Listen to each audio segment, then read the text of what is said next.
Good morning. मैं Amit Kumar Giri, DED SE ID HI BI और AHD second year के semester 4 से common paper inclusive education for children with disabilities पर discussion करेंगे, जिसमें आज के डिस्कशन का पॉइंट यूनिट 5 से है। इससे पहले हम सब यूनिट 4 के सभी पॉइंट्स को पढ़ चुके हैं। यूनिट 5 में दिया है major components of successful change toward inclusion या समावेशन की ओर सफल परिवर्तन के प्रमुख घटक। आज हम जानेंगे कि किस तरह से समावेशी शिक्षा को बेहतर बना सकते हैं। समावेशी शिक्षा से जुड़े वे कौन कौन से घटक हैं जिनके माध्यम से बच्चों को उनकी वर्तमान स्थिति के अनुसार उनका समायोजन कर सकते हैं, उनको समावेशी शिक्षा का बेहतर लाभ प्रदान कर सकते हैं। तो इन सभी बातों के बारे में आज डिस्कशन करेंगे, किस तरह से हम समावेशी शिक्षा का जो लक्ष्य है सरलतापूर्वक प्राप्त कर सकते हैं। तो इसमें आगे बढ़ते हैं। यूनिट 5 से जो पहला पॉइंट है 5.1, जिसमें दिया है कम्युनिकेशन या संप्रेषण। आज हम जानेंगे कि किस तरह से समावेशी शिक्षा के अंतर्गत संप्रेषण एक महत्वपूर्ण भूमिका निभाता है, किस तरह से यह सरलतापूर्वक किसी भी शिक्षण प्रशिक्षण में सक्रिय भूमिका निभाता है। तो आइए देखते हैं। शिक्षा के क्षेत्र में संप्रेषण की महत्वपूर्ण भूमिका होती है, और अगर समावेशी शिक्षा की बात करें तो संप्रेषण का महत्व और भी बढ़ जाता है, क्योंकि समावेशी शिक्षा सभी को समान शिक्षा प्रदान करने के लिए अवसर देती है या प्रदान करती है, जिसमें सामान्य व दिव्यांग बच्चों को एक साथ शिक्षण प्रशिक्षण दिया जाता है। उनको पाठ्यगामी सपाठ्यगामी सभी तरह की जो क्रियाकलाप हैं उनको एक साथ प्रदान किया जाता है। जो अलग अलग क्षेत्र, धर्म, जाति, संस्कृति, सभ्यता, मातृभाषा, सामाजिक स्थिति, आर्थिक स्थिति तथा दिव्यांगता वाले होते हैं। चूँकि वर्तमान समय में दिव्यांगता 7 प्रकार से 21 प्रकार की हो गई है, तो ऐसे स्थिति में समावेशी शिक्षा में संप्रेषण एक चुनौतीपूर्ण कार्य है, और बिना संप्रेषण के किसी भी शिक्षण प्रशिक्षण की प्रक्रिया को सरल बनाना कठिन हो जाता है। तो इस तरह से हम कह सकते हैं संप्रेषण शिक्षा के लिए अत्यंत आवश्यक है, और समावेशी शिक्षा के अंतर्गत यह चुनौतीपूर्ण कार्य भी है, क्योंकि इससे पहले स्पेशल स्कूल में शिक्षण प्रशिक्षण की प्रक्रिया अलग प्रकार की होती थी, इंटीग्रेटेड में अलग प्रकार की। लेकिन ये जो समावेशी शिक्षण प्रक्रिया है, यहाँ पर उन दोनों से अलग शिक्षण प्रशिक्षण की प्रक्रिया है। यहाँ पर कई प्रकार के जो दिव्यांग बच्चे हैं उनको सामान्य बच्चों के साथ पढ़ना लिखना सिखाना है, शिक्षण प्रशिक्षण देना सिखाना है। तो यहाँ पे जो उनकी संप्रेषण से संबंधित ज़रूरतें होती हैं वे अलग अलग होती हैं, जिनको समझना कठिन हो जाता है। तो इस स्थिति में जो शिक्षक होते हैं उनके लिए संप्रेषण एक चुनौतीपूर्ण कार्य हो जाता है। तो इस तरह से अगर हम 4 प्रकार की दिव्यांगता के बारे में बात करें, जैसे बौद्धिक अक्षमता से संबंधित, श्रवण अक्षमता से संबंधित, दृष्टि अक्षमता से संबंधित और सुलीनता से संबंधित, तो यहाँ पे जो ये 4 प्रकार की दिव्यांगता है जिससे संबंधित कोर्स हमारे यहाँ चलाए जाते हैं, जिससे संबंधित विभिन्न प्रकार के दिव्यांग बच्चे हैं। तो यहाँ पर अगर हम इन 4 प्रकार की दिव्यांगता को समावेशी शिक्षा के शिक्षण कक्ष से जोड़ें तो ये जो 4 प्रकार की दिव्यांगता है वो काफ़ी डिफिकल्ट है, एक दूसरे से भिन्न है। इनकी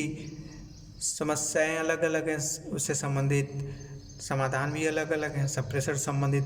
इनकी ज़रूरतें अलग अलग हैं। तो अगर इनको हम समावेशी शिक्षा में जोड़ने का प्रयास करें जिसमें इनकी ज़रूरतें जो हैं अलग अलग हैं, तो हम इनकी सभी ज़रूरतों को एक साथ पूरा करना अगर चाहते हैं तो यह हमारे लिए चुनौतीपूर्ण होता है। लेकिन एक शिक्षक की यह जिम्मेदारी भी होती है कि वह अपने शिक्षण कक्ष में जो भी उपस्थित बच्चे हैं, चाहे वह सामान्य हो, दिव्यांग हो या किसी भी स्थिति के हों, उनकी सभी समस्या का समाधान करना है। चाहे वह संप्रेषण से संबंधित आवश्यकता हो या अन्य आवश्यकता हो, तो उन सभी आवश्यकता को पूरा करना शिक्षक की जिम्मेदारी होती है। तो ऐसी स्थिति में जो शिक्षक का कार्य हो जाता है, जो कार्य होता है वह एक चुनौतीपूर्ण हो जाता है। तो आज हम जानेंगे कि किस तरह से समावेशी शिक्षा में संप्रेषण को सरल बनाते हुए समावेशी शिक्षा से बच्चों को जोड़ने का प्रयास करते हैं, उनको समायोजित करते हैं। तो इसमें आगे बढ़ते हैं हम। समावेशी शिक्षा में सार्थक संप्रेषण के लिए विभिन्न संसाधनों से या संसाधनों का उपयोग करके दिव्यांग बच्चों को समायोजित किया जा सकता है। जैसे पहले डिसेबिलिटी के अंतर्गत इसमें जो पहला पॉइंट है डिसेबिलिटी के अंतर्गत वह इंटेलेक्चुअल डिसेबिलिटी या बौद्धिक क्षमता।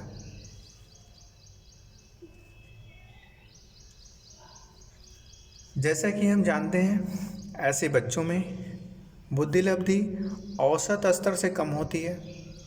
जिससे इनमें जो सोचने समझने की क्षमता होती है वह भी कम हो जाती है। इसलिए इन बच्चों की जो वर्तमान क्षमता है, जो उनका वर्तमान स्तर है, उसके अनुसार अगर उपयुक्त संसाधन का उपयोग करें तो समावेशी शिक्षा का जो लक्ष्य है, जो समावेशी शिक्षा के शिक्षण कक्ष में जो संप्रेषण की प्रक्रिया है उसको सरल बनाया जा सकता है, जिसमें बच्चों की आंखों का समन्वय व ध्यान केंद्रित करते हुए अगर शिक्षक के द्वारा शिक्षण कक्ष में सरल भाषा के द्वारा सरल भाषा का चुनाव करके सरल भाषा में बच्चे को शिक्षण प्रशिक्षण की गतिविधि से जोड़ें, उसमें आवश्यक शिक्षण अधिगम सामग्री का उपयोग कर सकते हैं। जैसे अगर बच्चे को किसी रंग रूप आकार आकृति के बारे में बताना है तो वहाँ पे दृश्य से संबंधित सामग्री का उपयोग कर सकते हैं, या किसी कविता कहानी से बच्चे को जोड़ना है, वहाँ पे किसी श्रव्य संसाधन या ध्वनि से संबंधित ध्वनि विस्तारक यंत्रों का उपयोग कर सकते हैं, टेप रिकॉर्डर या रेडियो या उससे संबंधित अन्य संसाधन का उपयोग कर सकते हैं। अगर बच्चे को किसी गतिविधि से जोड़ना है, बच्चे को किसी नाटक कहानी की चीज़ों को दिखाना है, या बच्चे को किसी जानवर के बारे में बताना है, किसी फूल पक्षी या किसी ऐसी चीज़ के बारे में बताना है जिसमें बच्चे को उस चीज़ों को दिखाना भी हो और उससे संबंधित जो ध्वनि है, जो आवाज़ें हैं उसको बताना भी हो, तो वहाँ पे दृश्य श्रव्य सामग्री का उपयोग कर सकते हैं। तो इस तरह से इन सभी संसाधनों का उपयोग किया जाता है। तो जो बच्चे होते हैं वह सकारात्मक रूप से जो भी शिक्षण प्रक्रिया शिक्षण कक्ष में चल रही है उससे वो जुड़ते हैं सकारात्मक रूप से, और शिक्षण कक्ष में अपने सहपाठियों के साथ वह अपना समायोजन भी सरलतापूर्वक कर लेते हैं। इसके बाद दूसरी डिसेबिलिटी के अंतर्गत हेयरिंग इम्पेयरमेंट या श्रवण क्षमता आता है। इसके अंतर्गत बच्चों की सुनने व बोलने की समस्या को ध्यान में रखते हुए समावेशी शिक्षा में बच्चों की वर्तमान आवश्यकता अनुसार शिक्षण कक्ष में सरल भाषा का चुनाव करके ये उन बच्चों के लिए हो सकता है जो अल्प स्वर बाधित होते हैं, जो कुछ ध्वनियों को सुन सकते हैं, चाहे वह कान की मशीन के द्वारा या ऐसे ही। तो इस तरह से अगर सरल भाषा का उपयोग हो रहा है क्लास में, जो सभी बच्चों के लिए उपयुक्त है, तो यहाँ पर अल्प स्वर बाधित बच्चा भी उससे जुड़कर उसका लाभ ले सकता है, संप्रेषण कर सकता है। जो पूरी तरह से स्वरबाधित बच्चा है, उसके लिए हम सांकेतिक भाषा का उपयोग कर सकते हैं। सांकेतिक भाषा में हम उसको शिक्षण प्रशिक्षण दे सकते हैं। और शिक्षण प्रशिक्षण के दौरान अगर कुछ चीज़ें समझाने बताने में सुविधा के लिए हम शिक्षण अधिगम सामग्री का उपयोग कर सकते हैं, जिसमें मॉडल, प्रोजेक्टर, डायनेमिक या टच स्क्रीन डिवाइस या निर्देश बोर्ड हो सकते हैं, जिसका उपयोग हम जो चीज़ें हम बताने के लिए कर रहे हैं, जैसे कभी कभी कुछ विषय से संबंधित जब गतिविधियों से जुड़ते हैं तो कुछ ऐसी चीज़ें होती हैं जिसे हम बता के मौखिक रूप से नहीं बता पाते, तो इस स्थिति में हम उसके मॉडल को दिखा सकते हैं। अगर उससे संबंधित प्रोजेक्टर पर हम जो वस्तु है, जो विषय वस्तु है, उसको दिखा सकते हैं, या कुछ अन्य डिवाइसेस अगर उपलब्ध हैं जिसमें डायनेमिक टच स्क्रीन है, अगर वह चीज़ें उपलब्ध हैं तो हम जो चीज़ें बोल रहे हैं वो बच्चे के डेस्क बोर्ड पे वो चीज़ें उसके डिवाइस में दिख रही है, तो इससे वह बच्चा की उस चीज़ों को सरलतापूर्वक उसके चित्र, आकार, आकृति को देखकर समझ जाएगा। अगले भी जो निर्देश बोर्ड है, यहाँ पे बहुत सी तरह के इंस्ट्रक्शन बोर्ड अलग अलग जगहों पे लगे होते हैं। यहाँ पे विद्यालय में भी कुछ लगे होते हैं। विभिन्न तरह की चीज़ों को इंडिकेशन करने के लिए ये बोर्ड होता है, जहाँ पर बच्चा इसका उपयोग करके अपनी आवश्यकता की जो चीज़ें होती हैं उसका उपयोग कर सकता है। तो इस तरह से इन सभी चीज़ों का अगर उपयोग करके शिक्षक संप्रेषण को सार्थक बनाता है, तो जो बच्चों में आत्मनिर्भरता है उसकी भावना का विकास होता है। बच्चा आत्मनिर्भर होकर समावेशी शिक्षा से सरलतापूर्वक जुड़ जाता है, जिससे समावेशी शिक्षा जो है वह सार्थक होती है। इसके बाद तीसरी डिसेबिलिटी के अंतर्गत विजुअल इम्पेयरमेंट है या दृष्टि अक्षमता। समावेशी शिक्षा के अंतर्गत बच्चों की दृष्टि संबंधित समस्या को ध्यान में रखते हुए शिक्षक द्वारा उनकी आवश्यकता अनुसार सरल व उपयुक्त भाषा स्पर्श प्रशिक्षण, चाहे वह ब्रेल प्रशिक्षण संबंधित हो, ब्रेल लिपि से संबंधित हो, उसके या किसी अन्य वस्तु के आकार आकृति के बारे में हो, तो उन सभी चीज़ों का प्रशिक्षण दें। या उपकरण यंत्र के अंतर्गत चश्मे या लेंस का उपयोग या वॉइस आउटपुट ऐड ऐप्स का उपयोग कर सकते हैं, या शिक्षण अधिगम सामग्री का उपयोग कर सकते हैं। तो इस तरह से हम इन विभिन्न संसाधनों का उपयोग करके बच्चे की क्षमता अनुसार, जैसे अगर अल्पदृष्टिबाधित बच्चा है तो वहाँ पर उसके लिए चश्मे और लेंस का उपयोग कर सकते हैं, वॉइस आउटपुट ऐड का भी उपयोग कर सकते हैं, ऐप्स का उपयोग कर सकते हैं, तथा अन्य प्रकार की जो टीएलएम सामग्री उसका उपयोग कर सकते हैं। और अगर पूरी तरह से दृष्टिबाधित है तो वहाँ पे बच्चे को हम स्पर्श प्रशिक्षण दे सकते हैं, ब्रेल लिपि में प्रशिक्षण दे सकते हैं, विभिन्न तरह की ध्वनियों से संबंधित प्रशिक्षण दे सकते हैं। तो इस तरह से हम अगर इन सभी चीज़ों को उपयोग में लाते हैं तो बच्चे की जो शिक्षण प्रशिक्षण की प्रक्रिया वह बेहतर होती है। बच्चा सामान्य रूप से समावेशी शिक्षा से जुड़ता है। तो यहाँ पे इन सभी चीज़ों का अगर उपयोग किया जा रहा है तो जो संप्रेषण की प्रक्रिया है वो सरलतापूर्वक हो जाएगी, जिससे बच्चों में समानता की भावना का विकास होगा और वह शिक्षण कक्ष में अपना समायोजन सरलतापूर्वक करने में सक्षम हो जाएंगे। तो इस तरह से इन सभी चीज़ों का उपयोग करते हुए शिक्षण कक्ष में एक सरल संप्रेषण का विकल्प उपलब्ध कराना होगा, जिससे सभी बच्चे सरलतापूर्वक अपना समायोजन कर लें। यहाँ पे दृष्टिबाधित बच्चे भी उसका उपयोग करके अपने सहपाठियों के साथ समायोजित हो जाएं। इसके बाद अगली डिसेबिलिटी जो है वो ऑटिज्म स्पेक्ट्रम डिसऑर्डर या स्वलीनता पुंजित विकार है। समावेशी शिक्षा में स्वलीन बच्चों की समस्या को देखते हुए जो इन सुलीन बच्चों की जो समस्याएं होती हैं, जैसा कि हम जानते हैं ये बच्चे अपने आप को समाज से अलग रखना चाहते हैं, यह हमेशा अपने आप में खोए रहते हैं। तो उनकी उस समस्या को ध्यान में रखते हुए संप्रेषण को सार्थक बनाने के लिए सबसे पहले शिक्षक को समावेशी शिक्षण क्लास में या कक्ष में उनके बैठने की स्थिति, आँखों का समन्वय व ध्यान केंद्र को सही करते हैं। उसके बाद उपयुक्त एवं सरल भाषा जो उस समावेशी शिक्षण कक्ष में सभी बच्चों के लिए आवश्यक है, इस ऑटिज्म बच्चे के लिए आवश्यक है या सरल है, उसका उपयोग करके सकारात्मक व्यवहार के रूप में शिक्षण प्रशिक्षण की प्रक्रिया से जोड़ने का प्रयास करते हैं और उसमें आवश्यक सामग्री का उपयोग कर सकते हैं। शिक्षण अधिगम सामग्री, जैसे अगर किसी विषय वस्तु के बारे में बता रहे हैं तो उसमें अगर आवश्यकता अनुसार मॉडल का उपयोग कर सकते हैं।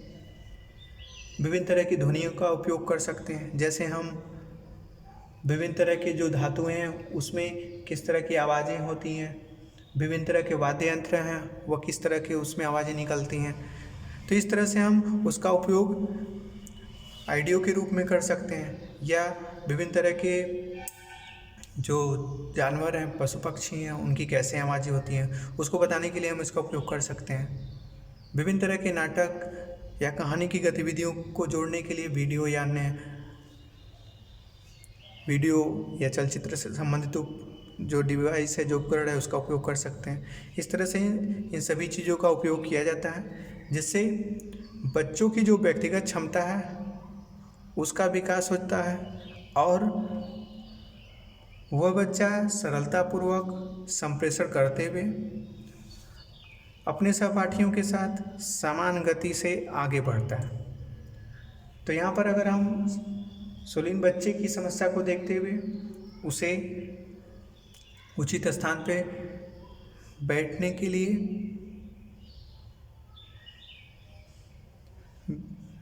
कहें, उसको व्यवस्थित तरीके से बिठाएं, उसके आंखों का समन्वय करें और विभिन्न तरह के संसाधन का उपयोग करते हुए अगर हम उसको समावेशी शिक्षा से जोड़ रहे हैं तो वह सरलतापूर्वक शिक्षण गतिविधि से जुड़ सकता है। वह शिक्षण गतिविधि के प्रत्येक प्रक्रिया को समझने का प्रयास कर सकता है और अपने जो शिक्षण कक्ष में सहपाठियों का जो समूह है उसमें समायोजित हो सकता है और समावेशी शिक्षा का बेहतर लाभ ले सकता है। तो इस तरह से हम अगर जैसे अभी हमने जाना कि ये 4 प्रकार की डिसेबिलिटी के लिए हम अलग अलग तरह के जो संसाधन, अलग अलग तरह के जो माध्यम उपयोग में ला रहे हैं जिससे समावेशी शिक्षा को बेहतर बना सकते हैं। इसी तरह अन्य प्रकार की डिसेबिलिटी के लिए हम विभिन्न तरह के संसाधन, विभिन्न तरह के सुझाव, जो सावधानियाँ उसको अगर ध्यान में रखें तो समावेशी शिक्षा को सरलतापूर्वक बेहतर बनाया जा सकता है संप्रेषण के माध्यम से। तो यहाँ पर हमने जाना कि किस तरह से समावेशी शिक्षा में संप्रेषण एक अत्यंत महत्वपूर्ण भूमिका निभा रहा है, किस तरह से अत्यंत आवश्यक होता है संप्रेषण। जैसा कि हम जानते भी हैं कि संप्रेषण जब 2 या 2 से अधिक व्यक्ति आपस में कुछ सार्थक चिन्ह, संकेत या प्रतीकों के माध्यम से जो उनके अंदर विचार है, जो उनकी समस्या है या आवश्यकता है, अगर उसका आदान प्रदान करते हैं, उसके बारे में बताते हैं एक दूसरे से, तो ये जो प्रक्रिया होती है संप्रेषण कहलाती है। तो यहाँ पे समावेशी शिक्षण के अंतर्गत भी यही स्थिति होनी चाहिए कि जो चीज़ें शिक्षण कक्ष में बताई जाए, बच्चा उस चीज़ों को सुने, समझे और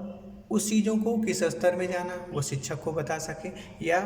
शिक्षक से अपनी समस्या का समाधान पा सके। तो इस तरह से शिक्षक के लिए और शिक्षार्थी के लिए, दोनों के लिए संप्रेषण का सार्थक होना अत्यंत आवश्यक होता है, जिसका बेहतर लाभ समावेशी शिक्षा के अंतर्गत दोनों को मिलता है और जो समावेशी शिक्षा का उद्देश्य है वह सरलतापूर्वक प्राप्त कर सकते हैं। तो अतः हम यह कह सकते हैं कि समावेशी शिक्षा को बेहतर बनाने और सामान्य व दिव्यांग बच्चों का समावेशन करने के लिए संप्रेषण को उपयुक्त बनाना आवश्यक है, जो बच्चों में आपसी भेदभाव को दूर करती है और एक दूसरे को सहयोग के लिए प्रेरित करती है। तो इस तरह से हम यह कह सकते हैं कि जो समावेशी शिक्षा है वह बेहतर तभी बनाई जा सकती है जब हम एक उपयुक्त प्रभावशाली संप्रेषण का एक माध्यम चुनें, संप्रेषण को एक उपयुक्त तरीके से संसाधित करें, जिससे जो भी शिक्षण क्लास में समावेशी शिक्षा के अंतर्गत बच्चे हैं वे एक दूसरे में जो आपसी भेदभाव है उसको दूर करने का प्रयास करें, उसको नज़रअंदाज करते हुए एक दूसरे से जुड़ें, एक दूसरे की जो समस्या है, जो एक दूसरे में पारस्परिक संबंध है उसको बेहतर बनाएं, जिसे एक समावेशी शिक्षा का जो उद्देश्य है सभी को शिक्षा प्रदान करना वह सफल हो और एक समावेशी समाज का निर्माण हो। इस तरह से समावेशी शिक्षा का जो कार्य है वह संप्रेषण के माध्यम से अपने लक्ष्य तक पहुंच जाएगा, उसका उद्देश्य सरलतापूर्वक प्राप्त कर सकते हैं, इससे बच्चों को बेहतर लाभ मिलेगा। तो आज की इस वीडियो में हमने जाना कि किस तरह से समावेशी शिक्षा में संप्रेषण अत्यंत महत्वपूर्ण भूमिका निभा रहा है, किस तरह से हम विभिन्न तरह के संसाधनों का उपयोग करके विभिन्न माध्यमों के द्वारा हम संप्रेषण को सरल बनाते हुए समावेशी शिक्षा का जो लक्ष्य है उसको प्राप्त कर सकते हैं। तो आज के इस पॉइंट में कुछ डिस्कशन के बाद कुछ प्रश्न हैं जिसे आपको अपने शब्दों में लिखना है। पहला प्रश्न है, समावेशी शिक्षा में संप्रेषण से क्या समझते हैं। तो आज के इस वीडियो में आपने समावेशी शिक्षा के अंतर्गत संप्रेषण में क्या क्या सीखा, क्या क्या जाना, उस चीज़ों का आप मूल्यांकन के लिए अपने शब्दों में उसको लिखेंगे। दूसरे प्रश्न में दिव्यांग बच्चों के संप्रेषण के लिए कौन कौन से साधन हैं, तो यहाँ पे वे कौन कौन से साधन हैं जिसका उपयोग हम दिव्यांग बच्चे के लिए कर सकते हैं समावेशी शिक्षण कक्ष में। तो इन दोनों प्रश्नों को आप अपने शब्दों में लिखिए। आपकी जो भी समझ है उसके अनुसार आपने जितना भी सीखा उसको अपने शब्दों में लिखकर ग्रुप में भेजिए, जिससे आपका समावेशी शिक्षा पर आज के इस टॉपिक पर मूल्यांकन हो जाएगा। और ये सभी के लिए आवश्यक भी है और सभी को इसके मूल्यांकन के लिए अपने शब्दों में इन दोनों प्रश्नों को लिख कर देना और इससे संबंधित जो आपके समस्या या प्रश्न है आप उसको भी अपने उस असाइनमेंट में लिख कर भेज देंगे, जिससे आपकी समस्या का समाधान हो जाएगा और आपने कितना सीखा उसका मूल्यांकन हो जाएगा। तो आज के क्लास में इतना ही।